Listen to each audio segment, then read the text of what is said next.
Hello everybody and welcome back. So today I thought I would just talk about a question I was asked the other week about grip. How tightly do I grip the camera, and was I using Photoshop to get the straight lines? And the question was around this image that we looked at the other week. It was straight out the camera, so multiple exposure captured in the camera. So I've made a horizontal pan and then I have panned vertically. Now, to answer both the questions, no, I wasn't using a tripod. I never use a tripod. And the second question was, did I use Photoshop to blend it? No, it was done in the Fuji. So the next question was, how tightly do I grip the camera? The question really set me thinking, and the answer is, I don't grip the camera tightly at all. Quite the opposite. And I really wanted to share this with you today because it really is going to help. So this image is, as I say, a horizontal and a vertical pan. And to get these lines straight, I am flowing. I am holding the camera loosely. I've got it on a wrist strap around my wrist so that it's not round my neck, trapping my movement. And I flow through the movement like a paintbrush going across the paper. And I'm going to talk you through in a moment the process that I use to get to that place where I can do that. And so this image is very different style, but the same thing. Let me talk you through this and just look at how these dolphins move. They're gliding. And if you can think of that as you're wanting to do those horizontal and vertical pans, then look at this person using a paintbrush over here. And that flicking movement requires really different muscle tension. And so this is the thing.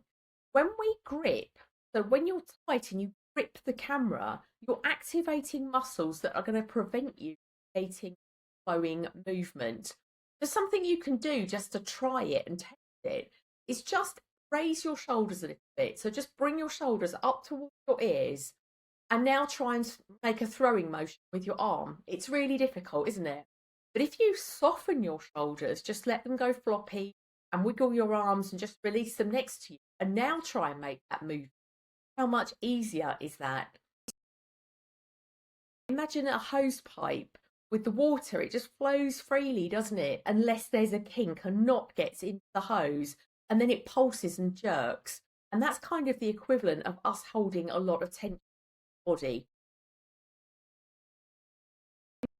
Okay, so how do we get relaxed like that? How can you make these flowing movements? What can you do? Here is a few of my favourite tips. First thing to do, imagine you're in the scene, you're here in the woods with me, we've got this beautiful bridge and all this lovely light and textured trees. And again, this is a double exposure in camera, one horizontal pan, one vertical.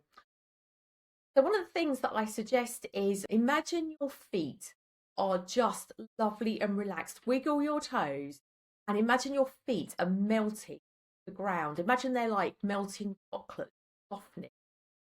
And as you exhale, just don't interrupt your breathing, but as you exhale, as you breathe out, just imagine all that tension releasing with you. And you don't need to do any more than that. You don't need to make a huge effort, just soft melting feet. Exhale and release the tension. And then, without any trying, just flow. Just flow that movement across the scene. Exhale and make your second movement. So isn't that an interesting paradox? So coming back to this image, this is exactly the same technique as this one. The only difference is the world is offering us different colours and different textures. So you get different effects. I'm on 1 second for all the movements, both these images. And all I've done here for this straight line is exhale, soften, and then without any trying or gripping, just trusted myself to flow across this scene. So I hope that answers the question. But these images are not blended in Photoshop. I do use Photoshop all the time for editing and creating images from scratch, but I don't like blending my multiple exposures. I love what the camera gives me. It's so beautiful. So I hope that helps you, and in a few days we'll show you a little tip on creating a bit of glow using Photoshop in a very specific area of your image. So thanks for the question. If you have any others, please do send them to me because they set me thinking too, and thinking and articulating how I'm doing this so I can share it with you. So thanks so much for being here, and I will see you next week. Bye, everyone.